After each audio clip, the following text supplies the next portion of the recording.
नमस्कार दोस्तों, R D economics classes में आपका स्वागत है। चलिए हम लोग अर्थशास्त्र में आज मुद्रास्फीति एवं मौद्रिक नीति पढ़ेंगे।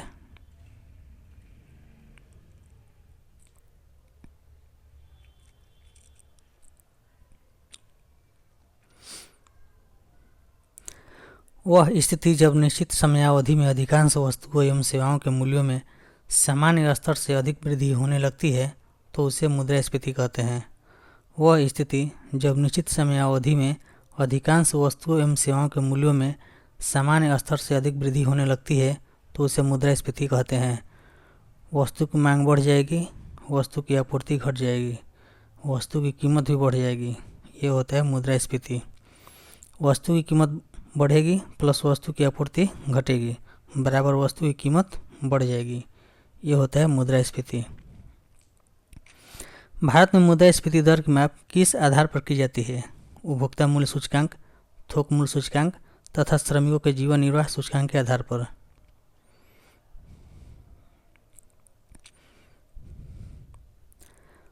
औद्योगिक कर्मकारों के लिए उपभोक्ता कीमत सूचकांक कौन जारी करता है? श्रम ब्यूरो। औद्योगिक उत्पादन सूचकांक का आधार वर्ष क्या है? वर्ष 2011-12। मुद्रास्फीति के कारण अर्थव्यवस्था में क्या परिवर्तन आते हैं?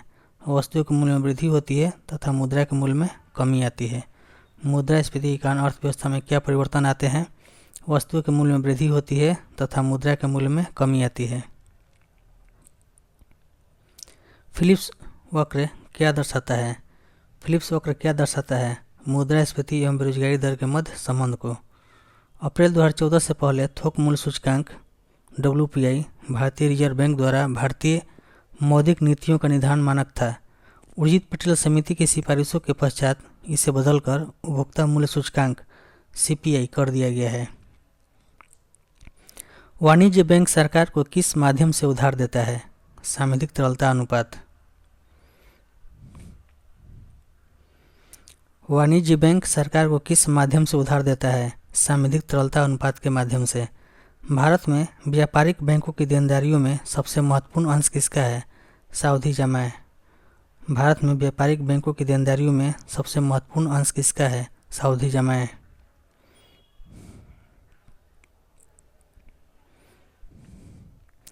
वह स्थिति जब मुद्रास्फीति एवं मुद्रा संकुचन की अवस्था साथ साथ उपस्थित हो उसे क्या कहते हैं? स्क्यूफ्लेशन। वह स्थिति जब मुद्रास्फीति एवं मुद्रा संकुचन की अवस्था साथ साथ उपस्थित हो उसे क्या कहते हैं? स्क्यूफ्लेशन। मुद्रास्फीति एवं मंदी की एक साथ उपस्थिति क्या दर्शाती है? गतिहीन स्फीति को। मुद्रास्फीति एवं मंदी की एक साथ उपस्थिति क्या दर्शाती है? गतिहीन स्फीति को। ऋण की सीमाओं में परिवर्तन करना साख नियंत्रण की किस रीति के प्रयोग द्वारा संभव है? गुणात्मक साख नियंत्रण। ऋण की सीमाओं में परिवर्तन करना साख नियंत्रण की किस रीति के प्रयोग द्वारा संभव है? गुणात्मक साख नियंत्रण। अपस्फीति के कारण बाजार पर क्या प्रभाव पड़ता है? वस्तु एवं सेवाओं के सामान्य कीमत स्तर में सतत गिरावट।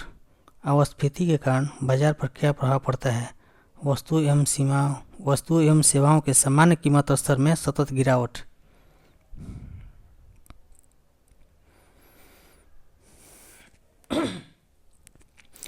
भारत सरकार द्वारा प्रत्येक 5 वर्ष में एक बार मुद्रास्फीति लक्ष्य निर्धारित करने का प्रावधान किया गया है।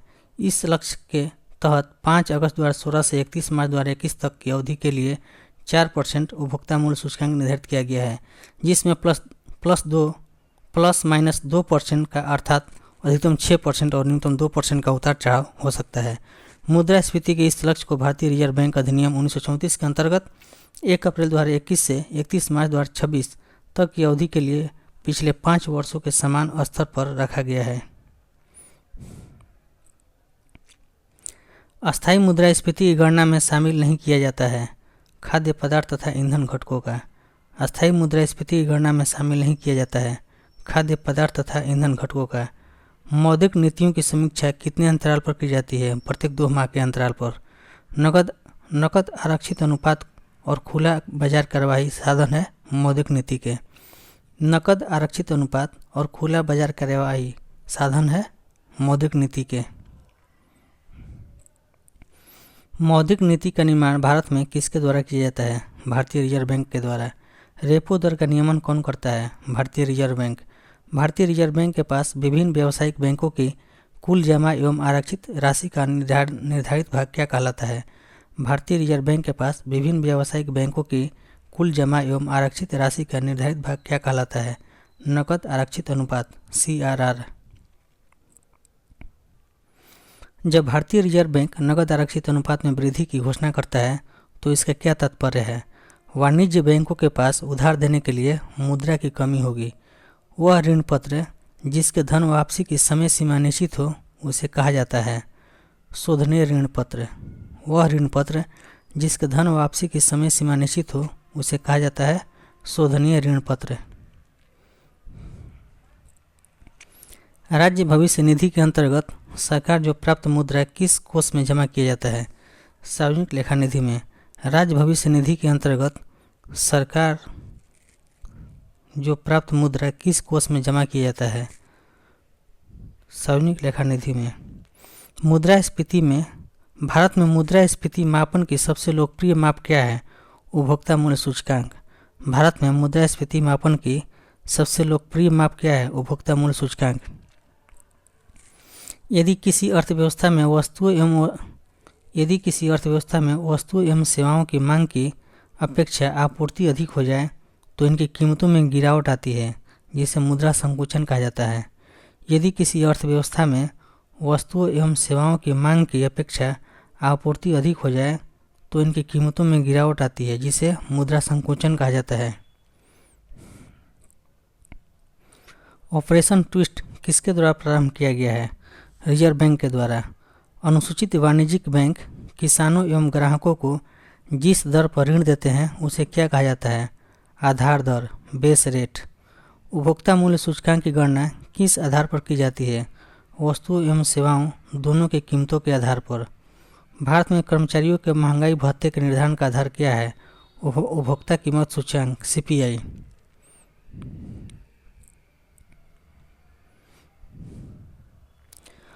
उपभोक्ता मूल्य सूचकांक किसके द्वारा संकलित किया जाता है? केंद्रीय सांख्यिकी संगठन CSO द्वारा। उपभोक्ता मूल्य सूचकांक किसके द्वारा संकलित किया जाता है? केंद्रीय सांख्यिकी संगठन CSO द्वारा। किस समिति की अनुशंसा पर थोक मूल्य सूचकांक का आधार वर्ष 2004-05 से बदलकर 2011-12 किया गया था? सौमित्र चौधरी समिति। किस समिति की अनुशंसा पर थोक मूल्य सूचकांक का आधार वर्ष 2004-05 से बदलकर 2011-12 किया गया था? सौमित्र चौधरी समिति। भारत सरकार ने WPI के आधार वर्ष को 2011-12 से संशोधित कर 2022-23 करने के लिए प्रोफेसर रमेश चंद्र के नेतृत्व में एक 18 सदस्यीय समिति का गठन किया है। भारत सरकार ने WPI के आधार वर्ष को 2011-12 से संशोधित कर 2022-23 करने के लिए प्रोफेसर रमेश चंद्र के नेतृत्व में एक 18 सदस्यीय समिति का गठन किया है। वस्तुओं की थोक कीमत सूचकांक श्रेणी को संशोधित करने हेतु कार्यकारी समूह का अध्यक्ष किसे बनाया गया था? अभिजीत सेन को। वस्तुओं की थोक कीमत सूचकांक श्रेणी को संशोधित करने हेतु कार्यकारी समूह का अध्यक्ष किसे बनाया गया था? अभिजीत सेन को। विदेशी वाणिज्यिक उधारी को कौन विनियमित करता है? भारतीय रिजर्व बैंक। विदेशी वाणिज्यिक उधारी को कौन विनियमित करता है? भारतीय रिजर्व बैंक। भारतीय रिजर्व बैंक द्वारा बैंक दर कम करने का परिणाम क्या होता है? बाजार की तरलता बढ़ जाती है। भारतीय रिजर्व बैंक द्वारा बैंक दर कम करने का परिणाम क्या होता है? बाजार की तरलता बढ़ जाती है। भारतीय रिजर्व बैंक ने आधार दर, बेस रेट आधारित ऋण प्रणाली को समाप्त कर वर्ष 2016 में सीमांत निधि लागत पर आधारित ऋण दर को लागू किया था। भारतीय रिजर्व बैंक ने आधार दर आधारित ऋण प्रणाली को समाप्त कर वर्ष 2016 में सीमांत निधि लागत पर आधारित ऋण दर को लागू किया था। भारतीय रिजर्व बैंक के पास विभिन्न व्यावसायिक बैंकों की कुल जमा एवं आरक्षित राशि का निर्धारित भाग कहलाता है नकद आरक्षित अनुपात। भारतीय रिजर्व बैंक के पास विभिन्न व्यावसायिक बैंकों की कुल जमा एवं आरक्षित राशि का निर्धारित भाग कहलाता है नकद आरक्षित अनुपात, CRR, कैश रिजर्व रेशियो। वह दर जिस पर बैंक रिजर्व बैंक को उधार देते हैं क्या कहलाती है? वह दर जिस पर बैंक रिजर्व बैंक को उधार देते हैं क्या कहलाती है? रिवर्स रेपो दर। बैंकों को अपने रोकड़ शेष और कुल परिसंपत्ति के मध्य एक निश्चित अनुपात रखना पड़ता है। उसे क्या कहते हैं? सांविधिक तरलता अनुपात, स्टैट्यूटरी लिक्विडिटी रेशियो, SLR। वित्त क्षेत्रक सुधार पर नरसिम्हन समिति ने क्या सुझाव दिया था? सांविधिक तरलता अनुपात SLR तथा नकद आरक्षित अनुपात CRR कम करने का। वित्त क्षेत्रक सुधार पर नरसिम्हन समिति ने क्या सुझाव दिया था? सांविधिक तरलता अनुपात SLR तथा नकद आरक्षित अनुपात CRR कम करने का। भारतीय रिजर्व बैंक द्वारा CRR में वृद्धि से क्या प्रभाव पड़ता है? मौद्रिक तरलता में कमी आती है। भारतीय रिजर्व बैंक द्वारा CRR में वृद्धि से क्या प्रभाव पड़ता है? मौद्रिक तरलता में कमी आती है।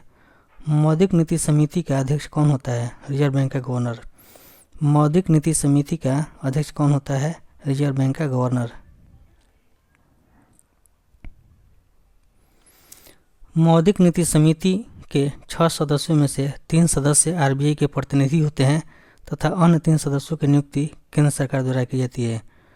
मौद्रिक नीति समिति के 6 सदस्यों में से 3 सदस्य RBI के प्रतिनिधि होते हैं तथा अन्य 3 सदस्यों की नियुक्ति केंद्र सरकार द्वारा की जाती है। वे ऋण जिसके ब्याज की दर परिवर्तनशील होती है उन्हें क्या कहते हैं? फ्लोटिंग दर ऋण। वे ऋण जिसके ब्याज की दर परिवर्तनशील होती है उन्हें क्या कहते हैं? फ्लोटिंग दर ऋण। मुद्रास्फीति और मुद्रा संकुचन के प्रभाव। वर्ग क्षेत्र प्रभाव, मुद्रास्फीति और मुद्रा संकुचन। उत्पादों को मुद्रास्फीति में लाभ होगा, मुद्रा संकुचन से हानि होगा। उपभोक्ता को मुद्रास्फीति में हानि, मुद्रा संकुचन से लाभ। ऋणी को मुद्रास्फीति में लाभ होगा और मुद्रा संकुचन में हानि होगा। ऋणदाता को मुद्रास्फीति से हानि होगा और मुद्रा संकुचन में लाभ होगा। निर्यात को मुद्रास्फीति में कमी और मुद्रा संकुचन में वृद्धि।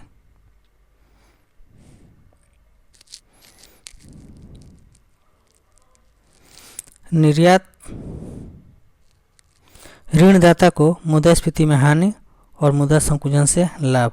निर्यात को मुद्रास्फीति में कमी, मुद्रा संकुचन में वृद्धि। आयात में मुद्रास्फीति को वृद्धि, मुद्रा संकुचन में कमी। सार्वजनिक बचत मुद्रास्फीति में कमी, मुद्रा संकुचन में वृद्धि।